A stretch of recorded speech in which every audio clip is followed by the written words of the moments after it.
Next on call, research. The biggest problem in treating cancer is side effect. And surviving gynecologic cancer. Funding for this program is provided in part by Avera is a proud sponsor of On Call on South Dakota Public Television. and by the South Dakota Foundation for Medical Care, the Medicare Quality Improvement Organization for South Dakota. Additional funding provided by Dakota Care, the Brookings Health System, Regional Health, the South Dakota American College of Physicians, and Swiftel Communications. Closed captioning for On Call is provided by the generous support of Avera, the Brookings Health System, and Fishback Financial Corporation. There's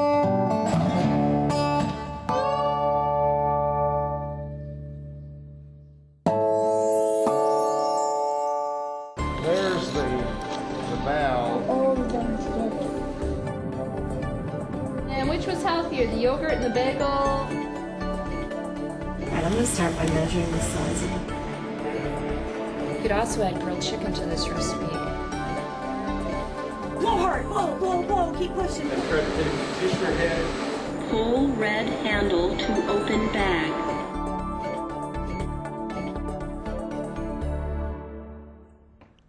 Hello and welcome to On Call. I'm Tammy Watson.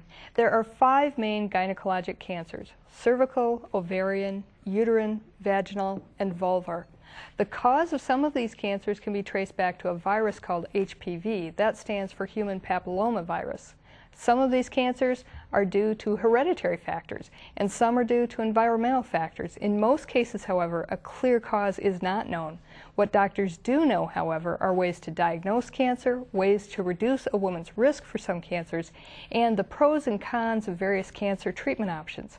So this is what our doctors are going to talk about tonight. And of course, they'll answer your questions live about gynecologic cancers. With me in the studio tonight are Dr. Luis Rojas and our medical editor, Dr. Rick Holm. You can call in with your questions about gynecologic cancers right now. Our phone number is 1-888-DOCTOR-ON-CALL. Again, that's 1-888-376-6225. Helping answer the phones tonight are volunteers from the South Dakota State University Pre-Professional Science Club and the SDSU Nursing Student Association. Dr. Holm, before you introduce our guest, help us understand how common these types of cancer are for women. Well, I never know what you're going to ask me. And I have to say, we have the expert to answer that question. And my answers would be, see, as a geriatrician, I take care of a lot of people who have cancers that kind of sneak up on them after their menopausal times. And of course, if you add breast cancer into that, that's a significant number. If you include just the pelvic cancers, they're fairly rare. But I know that they're significant enough and common enough throughout a woman's life and throughout the age of a woman that is certainly of great importance here. Well, and I want to find out later when you gentlemen talk how often they sneak up on women because we got stuff going on down there all the time. So the symptoms might be hard to catch. So. Yeah, and of course there's the parts that are out there easier to see, or some that can be seen with examination. And then there's all this hidden stuff too. Yeah. So that makes it a challenging field. I'm very pleased to introduce our guest this evening, Dr. Luis Rojas. Dr. Rojas practices at the Avera Women's Center for Gynecological Cancer, or Gynecological Cancer, depending upon where you trained, in Sioux Falls. And as a bit of background, Dr. Rojas is a 4th-generation physician. His father, grandfather, great-grandfather were all doctors. Welcome to the show. Well, thank you for having me. So, the way you pronounce that name very well. Did I do okay? Yeah, I took Spanish in high school and college. Rojas. Very good. Thank you. So let's ask about your history. You have a little bit of a Spanish flavor to you. What is your story? Where do you come from? Well, I'm originally from Dominican Republic, an island in the Caribbean. We decided to go for training in the United States with the idea of coming back to the island. After we trained here, we had some great opportunities training in Philadelphia, then at the Cleveland Clinic. And what we realized is what we have learned, it was maybe too advanced for what we have available there, so I really don't have the tools that I have here. At that point, we decided, well, let's figure out how can we stay around and practice here. And because I'm a foreigner, I needed to go to an underserved area. Sioux Falls or South Dakota, per se, is an underserved for my specialty. There's only 3 GYN oncologists in the whole state. Yeah. And you've been here in Sioux Falls for how long? 3.5 years now. And has it been a surprise? I mean, it's a little cold here compared to the Dominican Republic. Actually, it's not too bad. I don't compare it to the Dominican Republic because there's a big difference, but I compare it to Cleveland where it snows every day, and this is actually far better. For the cold, you just bundle up. Yeah, you just bundle up for the cold. Positive attitude. Love to hear that. Absolutely. You know, in Dominican Republic, and I've not been there. I've been to, you know, the Virgin Islands, the British Virgin Island area. Right. But the Dominican Republic, in my mind, my sense is that there is some residual of the Spanish influence there, and there must be a lot of the black influence too. What is it? Is it a 50% combination, or is it what's the story of Dominican Republic? That's a good question, but I think nobody has an answer.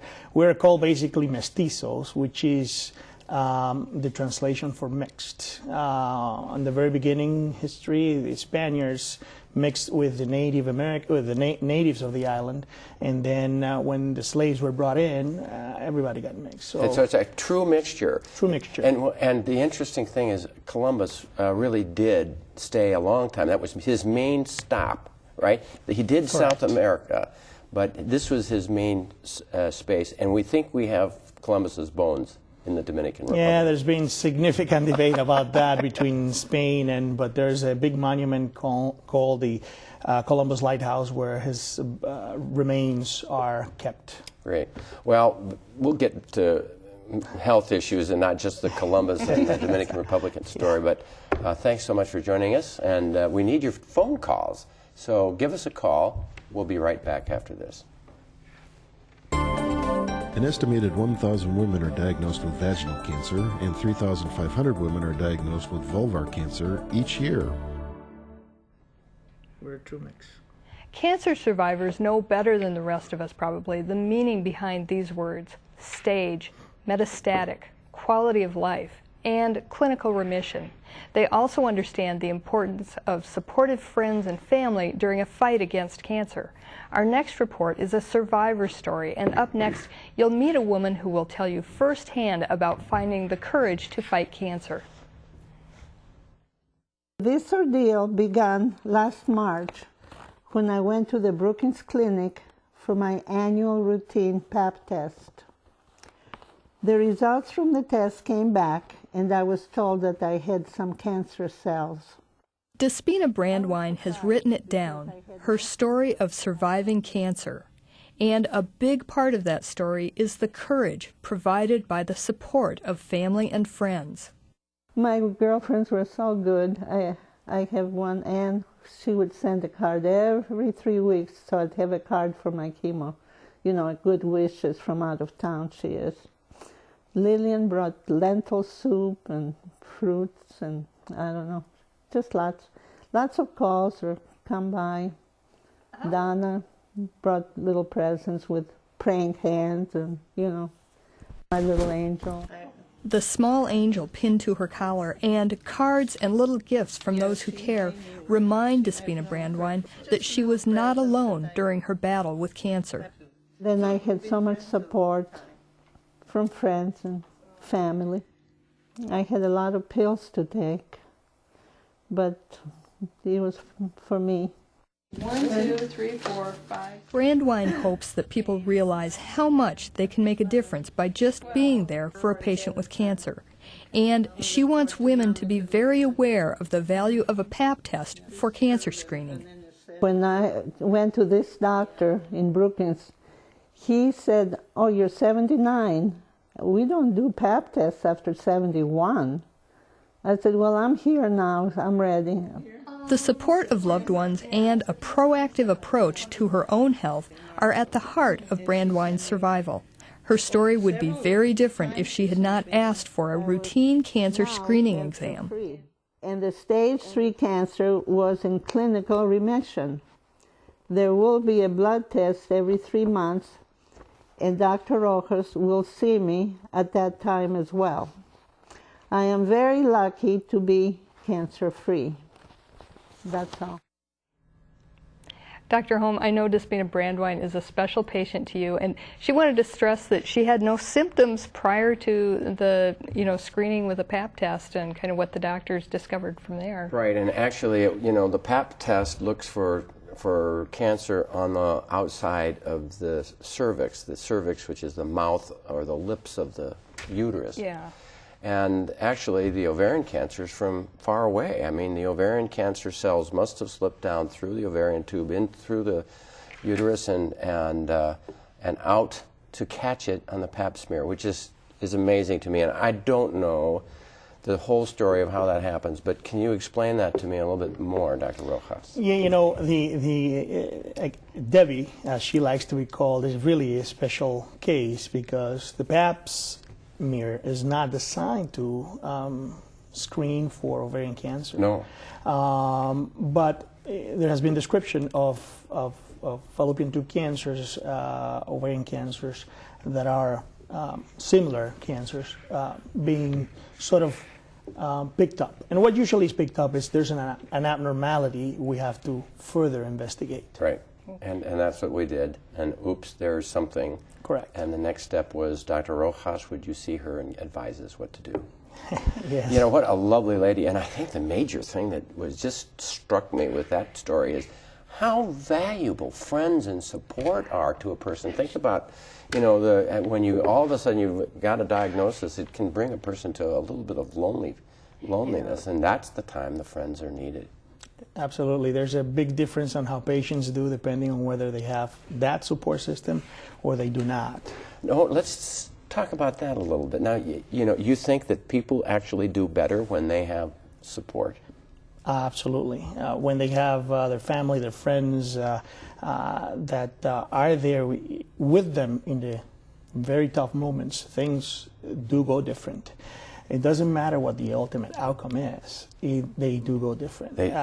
When somebody has a disease like cancer and is completely alone, sometimes even treatments are missed because there is not that support system. Yeah. Well, you just, I love to hear that from a surgeon because as an internist, I know that dealing with heart disease or lung disease or kidney disease or diabetes, the non-surgical things, to have someone there with you, to give you, I care about you, we're working on this together. It makes a huge difference in illness and to survive through tough times. That's a very important issue. And I don't think people realize that. Okay. Particularly younger people. The older people kind of get it. Yeah, I think it's something you figure out as you get older. Yeah. Well, let's dive back into some of the more specifics about tonight's topic. Now, do you want to, she didn't have any symptoms. Let's talk about symptoms. Ovarian cancer symptoms. What kind of symptoms do people with ovarian cancer have, Luis? The problem, patients typically have symptoms of bloating. They feel filled up quickly when they eat. Some of them may have reflux. And as you can tell everybody, these symptoms are very general symptoms of any other disease, of everything. Yeah. Unfortunately, they present when the cancer has spread and has sort of implanted into the outside of the bowels, which is why they get their symptoms. And that's why, even though Despina had no symptoms, she was stage 3, like she mentioned in the video. It had spread some. Well, now so the Pap test screens for which type of cancer? Cervical cancer. Cervical cancer. Is there a screening test for ovarian cancer? Not really. There are tests. That's not. Yeah, there is not. There is not. That's the truth. There are tests that have been designed with the intent of being a screening test for ovarian cancer, a blood test that gets done very often called a CA-125. but they are not real screening tests. Yeah, you do not want to run a 125 on 100 women, because it would just scare, many people would have it elevated but don't have cancer, and many people would have cancer but wouldn't have it. False negative. That's right. So it's not specific and it's not sensitive. So the point is, it's a lousy test, and you don't want to start doing screening tests when it's a lousy test like that. But that's all there is? Well, pelvic exam. Pelvic exam is very important. The test really helps out, sort of guide the clinician or the doctor when there's a pelvic mass. Okay, what is this pelvic mass? Is this mass cancerous or not? You do the test, and using the characteristics of the mass on ultrasound and that, you can better guide yourself. The test's real value is if you find a cancer and the test is elevated, it is the best tool you have to follow that patient and make sure that their treatments are going well. Or the 125. The 125. Right. So in other words, let's not poo-poo the 125, because it's a wonderful thing to use when you're following cancer. It's not a good test for screening, but it's a wonderful test when it works. Because, you've got a tumor. Correct. It is an ovarian cancer. Yes, there's an elevated 125. Now I'm treating. Let's see what the 125 does over time. And it's very helpful in that regard. Correct. And there's value in ultrasound. So do you recommend screening ultrasound? No, right now, really, there's no good method to recommend for screening. There is good information about a protocol using ultrasound CA-125. It was tested in the largest trial of screening for ovarian cancer that was done, and it has shown to be significant, the combination of the tests to pick up ovarian cancer early. The problem is, to be worthwhile to be used, we need to find out if it really does make a difference in the survival of the patient, and that information will come in 2014. How about using it in women who have the family history, the genetic positive findings, and then you combine the 125 and the ultrasound? Is that a better way of doing it? In that particular population is helpful. Actually, the National Comprehensive Cancer Network for women that have history or have a BRCA genetic abnormality, it is recommended that they get followed up from age 35 up. Right. So there's genetic testing that you can do. When do we do the genetic testing? That's a good question. I mean, let's say that I do the genetic testing, and now that's in my record, and the insurance company can decline me insurance because I've got this genetic testing that puts me at high risk for ovarian cancer. I mean, that's going to change in 2014 if the healthcare reform continues, unless it's reversed. But that you can't be refused. But it might be reversed, and we may be able to still have insurance companies that can dump you for a pre-existing condition. What do we do now with that?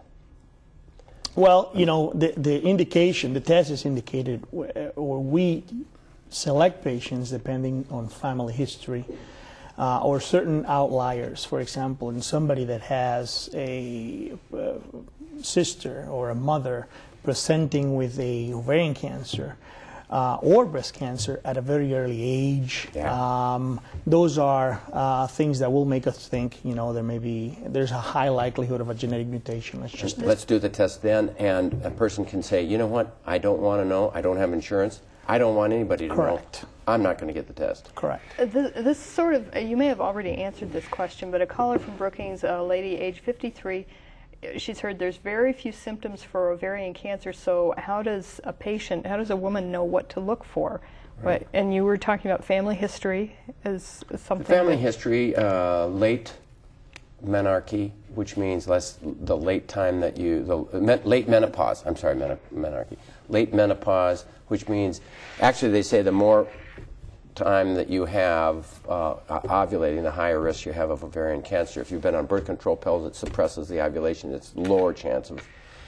Correct me if I'm wrong. Right. As a general rule, women that we should watch for are women that have never had their ovary at rest, never been pregnant, and have never used birth control pills. Those are, in theory, the ones that have a higher risk of it from the general population. If there's a family history, very important, mothers, sisters, grandmothers, everybody else from there, really not that significant. If there are a family history of breast cancers, are very, very important. And then, you know, the very important is just go to your physician regularly. Okay. And that's the final, let's ask about that yearly pelvic exam, or every other year pelvic exam. You know, now they're saying, oh, you don't need to do the pap smear, but every other year, or that type of a thing. If you do the pelvic exam, though, you feel for the ovaries. And in some thin people, you can definitely feel that ovary and go, oh, it's a small, normal size ovary. No, here it is. There that one is. We're okay. And that's a good, don't you think that's a reasonable way of screening for ovarian cancer? It's definitely something that's recommended. It's something that we have. Right. It may not be it's easy to be done, inexpensive, you know, and it's really informative when somebody is a thorough examiner. There's a lot to be found on a pelvic exam. Yep. Okay, a little bit of anatomy for those of us. In a normal-sized woman, 5'4", 5'6" tall, how big are her ovaries? Are they, you know? Luis. They're about the size of a walnut. Okay. Just to parallelize, yeah. All right, yeah. And if you think about it, the classic picture is that the fallopian tubes are the arms out like this. Correct. And that the uterus is the body that this is the uterus. This is the fallopian tubes, and there's softballs that are within the hands that are the ovaries, that are the size of walnuts or a little smaller, depending upon where they're at in their ovulation and age. Correct. Okay. Here's an interesting call. A gentleman from Yankton would like to know how doctors know that a gynecologic cancer is cured. So explain that. That's a broad question. Let's ask. On taking care of ovarian cancer, how do you know in your stage an ovarian cancer, and tell us what you know. For us to stage an ovarian cancer, it's what we call a surgical staging. The patient has to undergo surgery, and we need to determine if that cancer, the staging tells us nothing but how spread the disease is, whether the cancer is confined to the ovaries, whether it has come out of the ovary and implanted in the pelvis, or it has come out of the ovary and implanted in the top part of the abdomen inside. Sometimes whether it is in the meat of the liver or in the lungs, which can happen. But the surgery involves a hysterectomy, removing both ovaries. In an early stage person, since we want to know those details, we have to remove the lymph nodes from the pelvis that are around the big vessels of the pelvis, and the lymph nodes that are around the big vessels of the abdomen. There's something called the omentum, which is the fatty apron, that hangs from the bowel. It is sort of a magnet for those cells. So typically a cancer, if it's spread, will be there. Do you remove most of the omentum? We try to remove as much as we can, yeah. Does a person need that fatty apron? I know that the omentum is of course, part of that belly that people have, you know, and when they get overweight, there's this big omental fat pad. Do you remove all that omentum? Is there a need for the omentum? Does it do a purpose? The importance is to take a representative sample, but if there's disease, any nodule or lump that is larger than 2 centimeters needs to be, the 1 centimeter or I don't know, the size of a bean, a fava bean, needs to be removed. For the patient, because we've shown that patients that have less amount of disease after the surgery, when they get treated with chemotherapy, they do better than those that don't. In other words, if you know it's spread, if you take away as much of the bulk, you debulk it, is what they say. You take as much of the tumor, you know you don't have it all. But the more tumor you get, the better they do. The more you get out surgically, the better they do with the chemo later. You have less bad cancers to attack with your chemo. Right, it's a matter of volume, less cancer cells to tackle. This sounds like a pretty invasive surgery. Are you going to have to cut me open stem to stern and go in there and start cleaning things out? Luis, explain that. In the most common patient 75% of the time, 3/4 of patients have a stage 3 disease.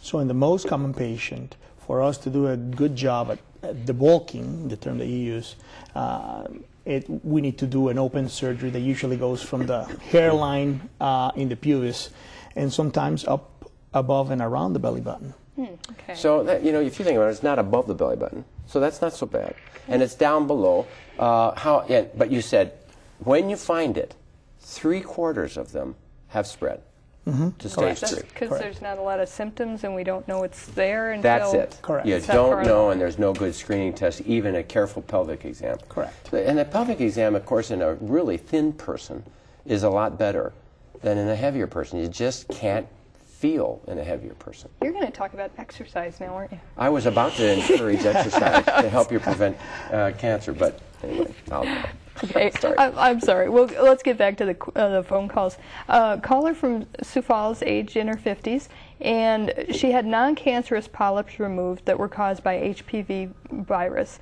and would like to know if the tumors are likely to come back. And so answer that question, and then let's talk a little bit about HPV. Yeah, we might as well answer that question specifically. Well, in theory, the patients that get infected with HPV, they can get reinfected. So once you've had it. What is HPV? HPV is a virus that is sexually transmitted. Every human being that's been sexually active have been in contact with it. It is the human wart virus. The human wart virus. Actually, it's implied even in the warts that are not in the genital area. It's wart. It's a wart. But it happens to be a wart mostly on the cervix. The problem is that there are more than 100 types of the virus. They are numbered. That's how many they are. And there are a group of them that are cancer producing, if you want to say. Something like 3 or 4 kinds that are really Correct. cancer producing, and a lot of them not that important. Correct. But warts can occur there, and it's primarily through sexual activity. Correct. And warts are everywhere. So if you want to prevent this, you just don't have sexual activity. That's it. The question is that there's a vaccine against warts that would prevent cervical cancer. Tell us about that. Yeah, there's a vaccine basically using some of the genetic material of the virus. They have made this vaccine that it's going to... cervix cancer is not a problem in this country, but in third world countries is the most common type of cancer. And it's supposed to eradicate 70% of cervix cancer. Well, it's just a huge thing. We need to and about 90% of genital warts. We're supposed to move to the tape, but I'll give you another minute. Well, you've got to tell us about that vaccine. How do I have at what age should I have my daughter get this vaccine? And how much does it cost? And what about my sons? The vaccine is recommended. It's FDA approved. There are 2. They're both FDA approved for use between 9 and 26. The information that we have is that it's beneficial from as early as 9 years of age and up to 18. From 19 to 26, there's no good information whether it's beneficial or not. But you expect that it certainly would work. Oh, absolutely. It just hasn't been studied. And it's about sitting down with your patient and discussing it. Right. And it costs, and it's 3 shots or 1 shot? It is 3 shots. And it costs $250 or something like that? Yeah, and although there are a lot of clinics that just provide it, government or state programs that provide it. And I don't know where we're at in South Dakota, but for a while South Dakota provided it for under... You'd both say parents talk to your well, kid's doctor. Parents who say, oh, my kid is not going to have sexual activity, they don't need this, you're presuming a lot. Right. I would just protect them. Just presume that people And the vaccine is very safe, so there's not a reason not to. There's no downside, and there's a huge advantage because it may prevent cervical cancer. Even all our parents had sex. So, they did, didn't they? On that bombshell. Moving on. We'll step back from the specifics of gynecologic cancer right now for a story that looks at the broader issue of cancer research in general. And this is research that's going on right here in South Dakota. On Call met with the coordinator of research at the South Dakota State University College of Pharmacy to learn some specifics about cancer drug research. Professor Xiangming Guan plays a key part in a lengthy process. From start to finish, the creation of new drugs to fight cancer takes years, and he's positioned at the beginning of this process, identifying the compounds that will someday become cancer-fighting drugs. I think the biggest challenge in going after the cancer is that because cancer and normal cells are so similar, the biggest problem in treating cancer is side effect. You know, when you're trying to kill the cancer, you also can kill some normal cell. And when you're trying to control the growth of a cancer, you also have some control of the normal cell line. Unlike regular tissue, cancer cells reproduce unchecked. Normal cellular restraint mechanisms don't function, so researchers are working to find compounds that will either stop cancer cells from replicating or kill the cells outright. When cells divide, one of the procedure will be they produce or duplicate everything the same so that one cell can become two. And there's one big molecule called the DNA. Probably everybody knows that DNA carries the gene information, so the DNA has to be duplicated, become two. So a lot of a drug will target on either the building material for DNA so that DNA cannot be duplicated, or target DNA directly. To prevent cancer cell DNA from replicating, Guan's research is targeting a microscopic subcellular structure called a microtubule. His research aims to develop a novel or brand new way of attacking microtubules in cancer cells so that they can't replicate, and developing a new type of compound that can successfully attack cancer cells may help in treating patients who have a cancer that is resistant to other kinds of treatment. If cancer start to resist toward that particular treatment, that treatment won't be effective. So there will be a need to have drug which can kill or control cell growth through different mechanisms. So when one becomes resistant, you can have another choice to treat them. Ovarian cancer accounts for only about 3% of all cancers in women. However, it causes more deaths than any other gynecologic cancer in the U.S. Thank you for joining us tonight. We're talking about gynecologic cancers, and here in the studio, ready to answer your questions, are Dr. Luis Rojas and on-call medical editor, Dr. Rick Holm. You can call in right now with your questions about our topic. Our phone number is 1-888-DOCTOR-ON-CALL. Again, that's 1-888-376-6225. Doctors, we have a phone call from a gentleman in Sioux Falls. His wife had a total hysterectomy. Does she still need a pap smear? And we had a question from a lady, 72, in Oldham.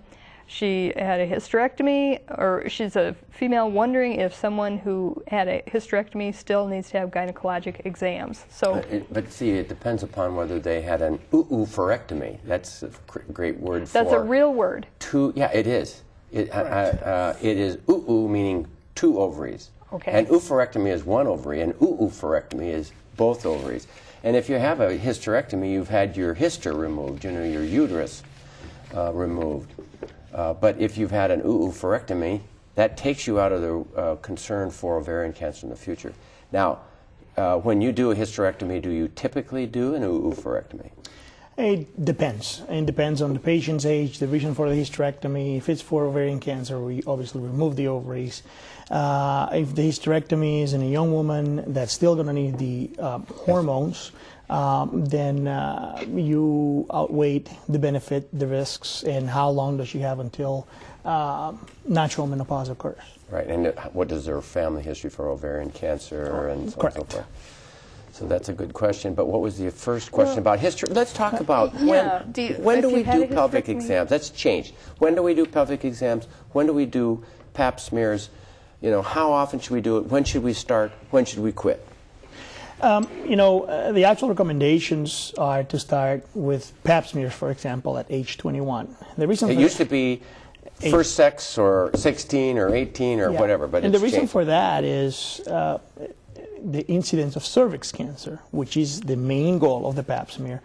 It's infamous in a woman younger than 21. In other words, you just never get it under 21. Right. And then, and number two, the more we do at a younger age, the more we end up doing unnecessary procedures for those patients that may represent problems in carrying a pregnancy to term later on in life. Okay, so if you do, what kind of procedures? Cervical procedures? Like, for example, somebody has an abnormal pap smear and they have high-grade dysplasia, which is a pre-cancer state, and they need a cone biopsy. Well, you take a cone out of the mouth of the uterus. You take a big biopsy out of it. Yeah. I mean, a bigger biopsy than what you've done, and that will shorten the length of that mouth of the uterus And make a higher risk for baby time. Yeah. The question I have, though, is if you don't do those 16, 17, 18-year-old pelvic exams, you're going to miss the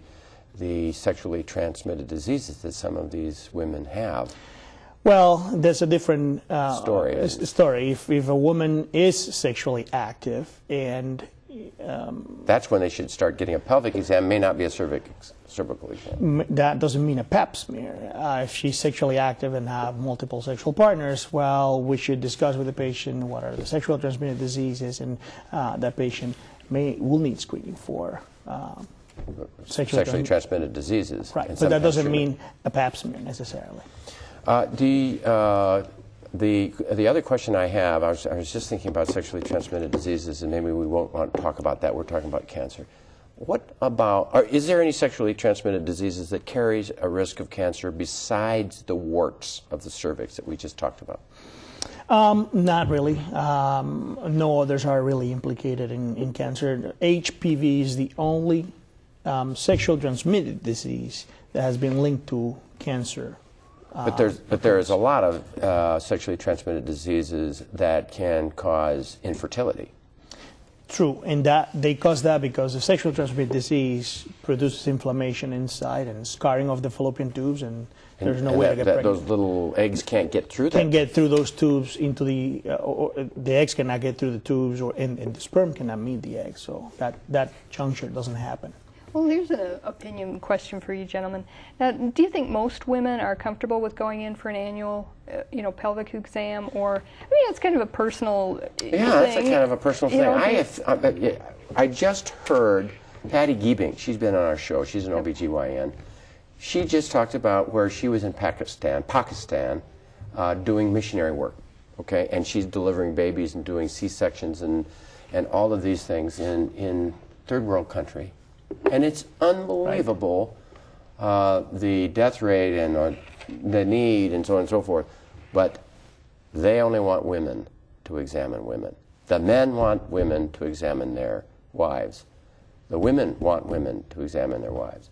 And in this country, we're having more and more female doctors. And my sense is, I'm uncomfortable examining women because I sense that they're uncomfortable.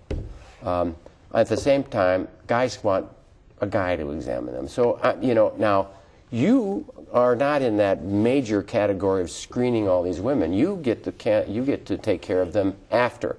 And I sense that there's not one little hint or problem with the male thing there. What's your comment? I know I may have irritated Dr. Goodwagen, my buddy who is a male OBGYN, but in certain countries it's certainly preferred that it's a woman examining. What is your comment about that? In my particular case, when the patient comes to me, I think that those concerned about a male doctor examining a female are less, they have a diagnosis and they are scared, so they want the problem solved. But there's definitely, you're going to find that there's a lot of women that are more comfortable with the women. And where I come from, though, a lot of women do prefer a male physician. It's what you're used to. It's what's out there. Correct, because we don't have as many female doctors available. And the tradition has been, this is the guy I can trust. What is this woman doing in this job? This is a man's job. And that is in that particular, yeah. And I'm not sure. Don't get me wrong. I'm not saying. Well, do you think women are getting enough? Enough women are. There's more and more women doing that, and I think it's going to be a trend in our country. And in my office, my partner Carrie Hegberg is the nurse practitioner that works with me. I am very happy, and my female patients are also very happy to have Carrie do the female part of that exam. But are enough women getting their annual exams? or semi-annual? Yeah, and the question is, should it be every 2 years after 21, and are they getting them? That is correct. The Pap smear, back again, should in the pelvic exam should be done every 2 years after age 21. After age 30, the risk is less, and that Pap smear, if the prior history of Pap smears have been normal, can go up to 3 years. How about after 50? Same thing. It maintains. We can keep it up to 3 years, up until the age 65. And to answer the gentleman question from before, you know, somebody that has had a hysterectomy, depends on what type of hysterectomy and the reason for the hysterectomy, and the prior history of the Pap smear, whether or not they need another Pap smear from there on. Sometimes they do not. And after 65?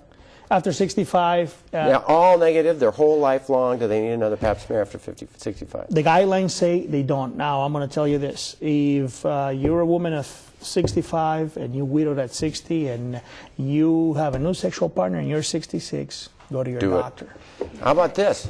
If you do those Pap smears every 2 years and then every 3 years, you're not doing the rectal exam that would pick up colon cancer. You're not doing the pelvic exam that might pick up ovarian cancer. Do you think we should still do a pelvic exam without the Pap smear every year? I think a pelvic exam is very useful without the Pap smear. One thing addresses the guidelines for cervical cancer screening, and the other one is just the value of a pelvic exam. Okay.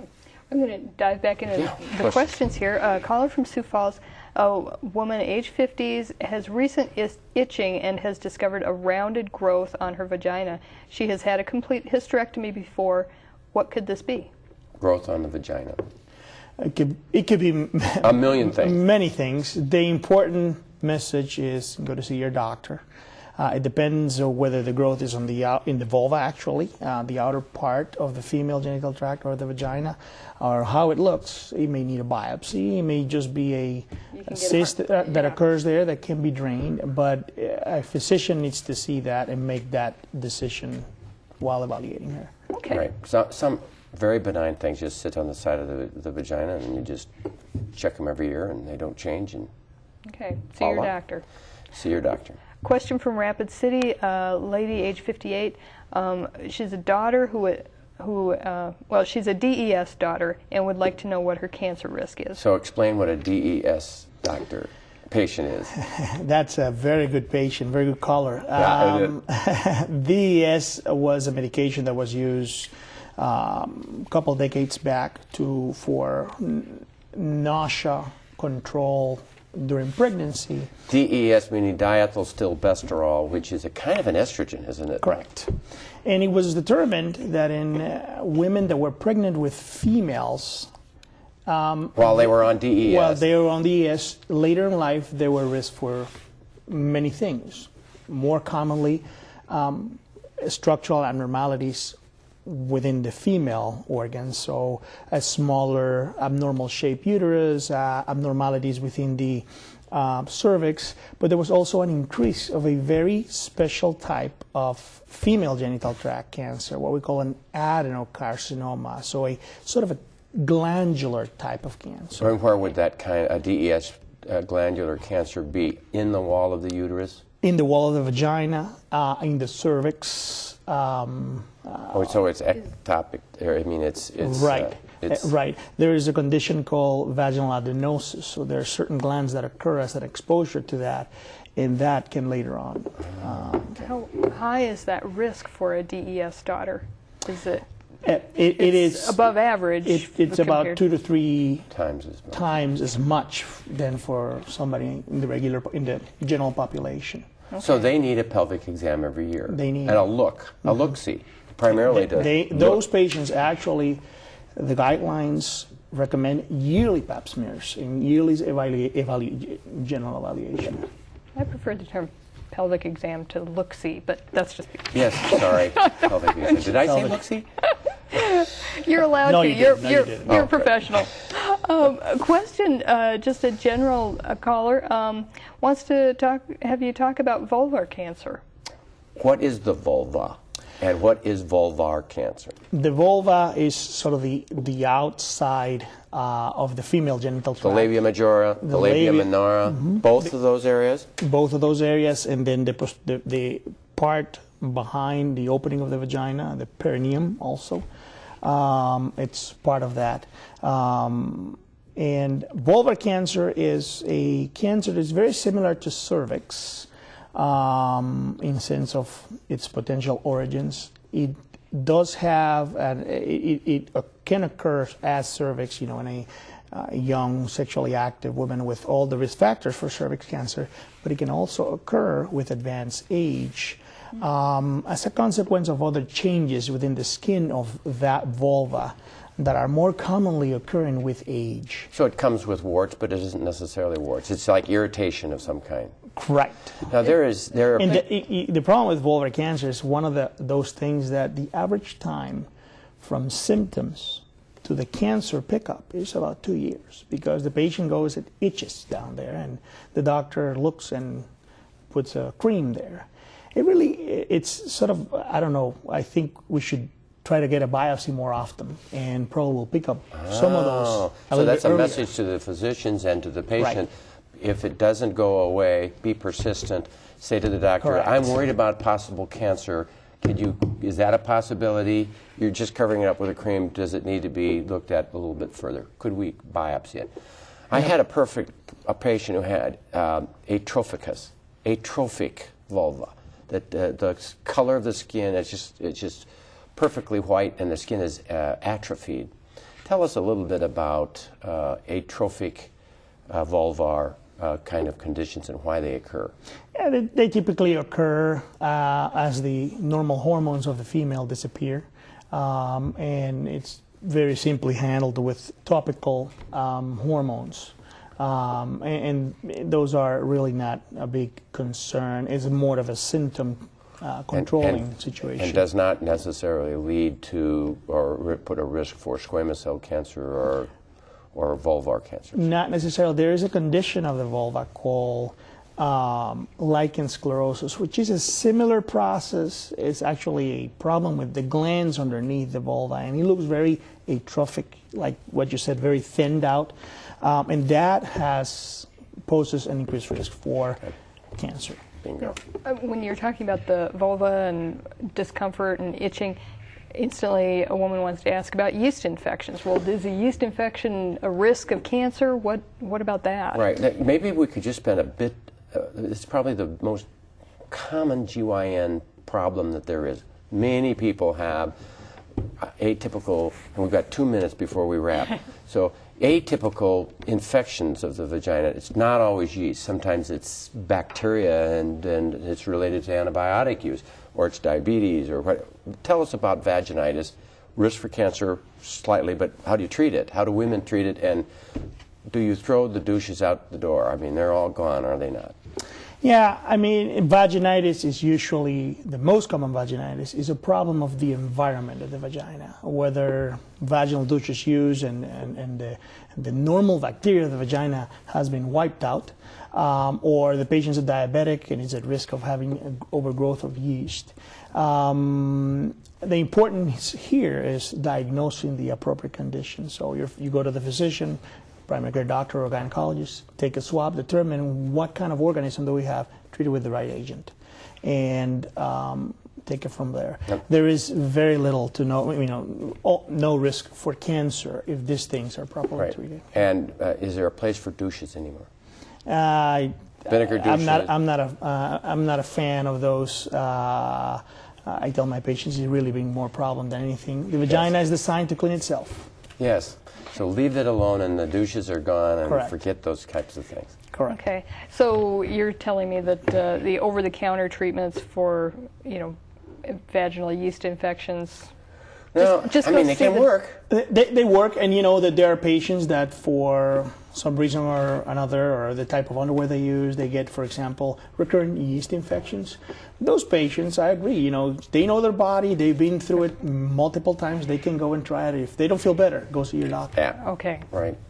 All right, well, we've got about a minute left. Is there final parting words of wisdom? There's so much that we could have talked about, but what do you want our patients to understand about tonight's topic? Our viewers, your patients, our viewers. I think that all our viewers and our patients need to understand that it's really important to listen to their bodies.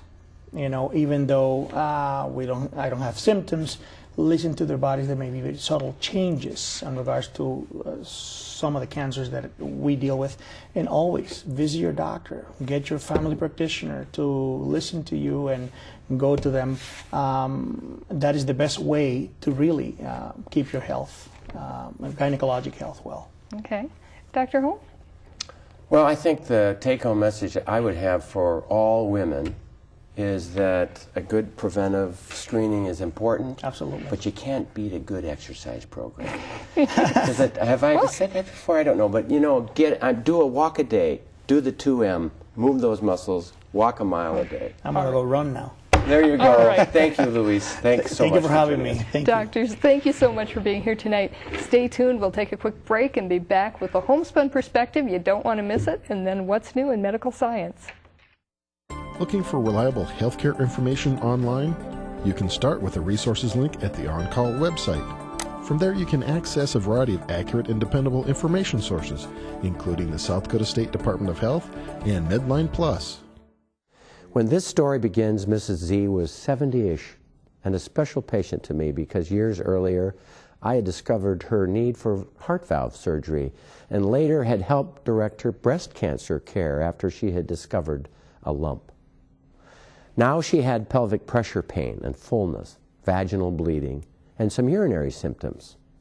She knew something was wrong and apologized for delaying this visit because she was afraid of what I might find.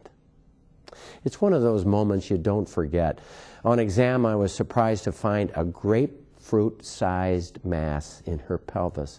And when I looked up to her worried eyes, it must have been written on my face. She knew before anything was said. The very next day, she went to surgery, and I was asked to help assist in the operating room. Indeed, the tumor was malignancy coming from her ovary, and although 85 to 90% of ovarian cancers come from the cells that cover the surface of the ovary, I think my patient had what is called a germ cell tumor. This kind of tumor comes from inside the ovary, is usually found in younger women, and starts from egg-producing cells. There is a third kind of ovarian cancer that starts from hormone-producing tissue or stromal cells, but we had to wait for the microscopic exam to tell. She had several ovarian cancer risk factors that include a family history of colon cancer, a late menopause, and her previous breast cancer history.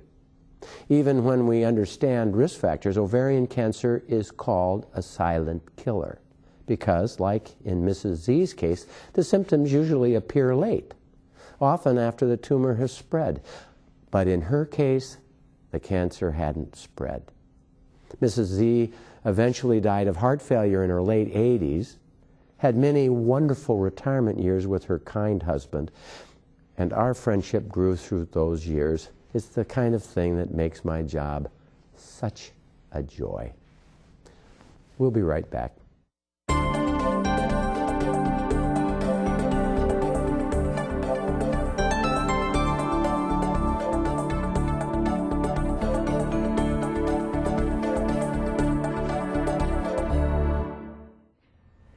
In our medical news tonight, we've talked to you before about the hygiene hypothesis. That's the idea that children who are exposed to allergens and microorganisms at a young age will have a lower risk of developing autoimmune disorders.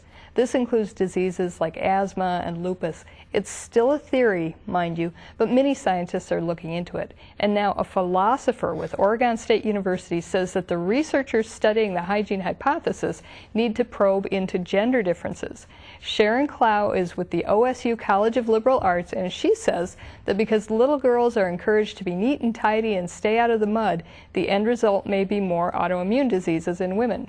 She cites the fact that females have a higher incidence of asthma, multiple sclerosis, and lupus, higher than men, as the reason for this idea. It's just an idea that has not been proven, but Klaus says that anyway, it wouldn't hurt to make sure that both girls and boys get outside to play a little more often. And take that for what it's worth. That's all for this week. Remember, On Call is rebroadcast on SDPB Digital Channel 2, Mondays at 11 a.m. Central and Wednesdays at 4 p.m. Central.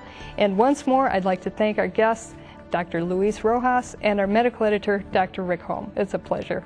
Thanks to our phone volunteers, and thanks to you for watching and calling in. Have a good evening.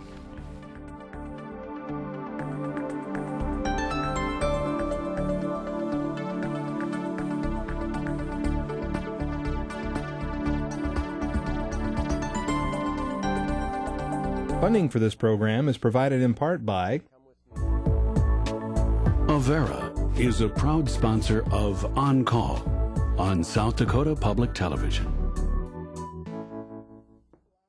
and by the South Dakota Foundation for Medical Care, the Medicare Quality Improvement Organization for South Dakota.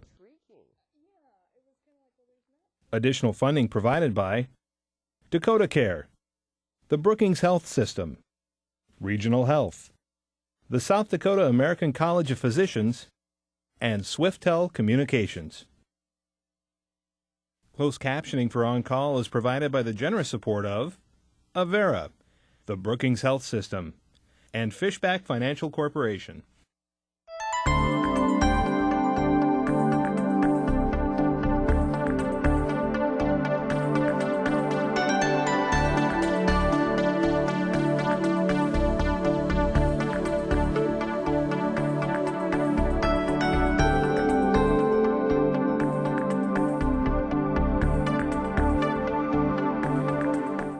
To learn more about life and health, you can order your copy of The Picture of Health, a beautiful book containing insightful essays and evocative images by on-call medical editor Dr. Rick Holm and Dr. Judith Peterson. This book, containing healthcare advice, stories of medical history, and meditations on healing, can now be yours for $17 at the South Dakota Ag Heritage Museum. Call 1-877-227-0015 to order. This offer is made by Ag Biocommunications at South Dakota State University.